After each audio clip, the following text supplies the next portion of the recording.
The best day of my life.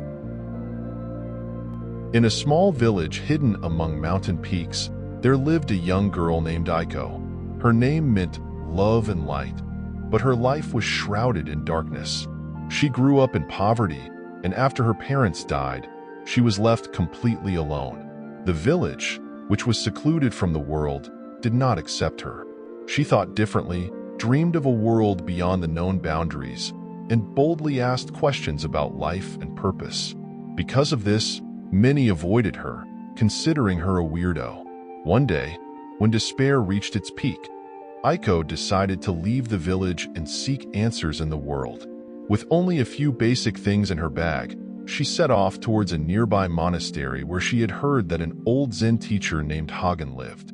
The path to the monastery was long and difficult. First, she had to pass through a dense forest known for its fog that often obscured the trail.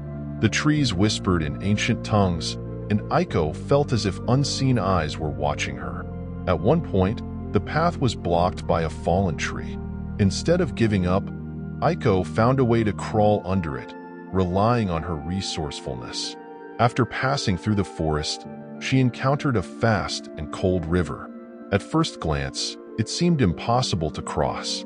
However, Aiko noticed old, smooth stones jutting out of the water. She carefully planned each step, balancing on the slippery stones while the water roared beneath her. She successfully crossed the river, though not without a few moments when she thought she would fall into the icy water. Further along her journey, Aiko came across a narrow path stretching along a cliff. Each step was a test of courage, as the slightest misstep could mean a fall into the abyss. The wind was strong and cold, but Aiko kept her gaze firmly forward, finding strength in her determination to reach her goal. Finally, she faced a cave she had to pass through to reach the monastery. The cave was dark and full of riddles. Inside, there were numerous symbols carved into the stone. She recalled legends about the cave and the wisdom hidden in its walls. At one point, she came across a wall with an old inscription. She read, "Only those who recognize light in the darkness can find the true path." Aiko carefully observed the walls and noticed a small opening through which light penetrated. She followed the beam of light and discovered the exit from the cave. When she finally arrived at the monastery, she was exhausted and full of sorrow. Hagen welcomed her with a warm smile and invited her to sit beside him in a garden full of blossoming cherry trees. "Tell me, young Aiko, what brought you here?"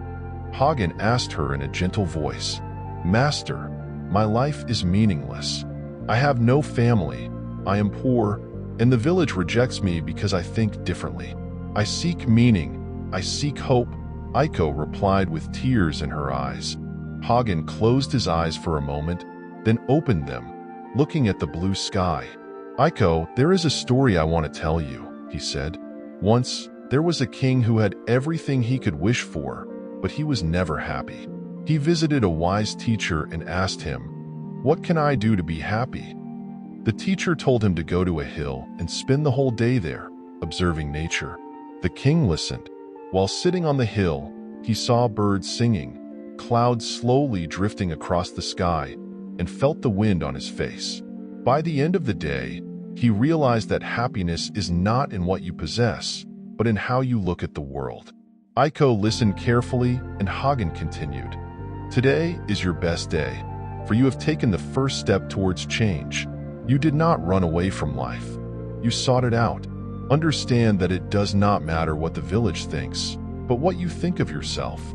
Your strength is not in material wealth, but in your spirit and courage to seek answers." Aiko took a deep breath and, for the first time in a long time, felt a glimmer of hope. She spent several days at the monastery, learning from Hagen and finding inner peace. When she returned to the village, she was no longer the same. She carried with her wisdom and strength, and her presence slowly began to change the villagers' opinions. People began to see her differently, as someone who had much to offer. She became a role model for other villagers, showing them how courage and determination could change a life. The lesson of this story is that the best day in life is not when we achieve external success, but when we find the inner strength to face our fears and challenges. The best day is when we realize that happiness does not depend on circumstances, but on our perspective on the world and the courage to walk the path of self-discovery.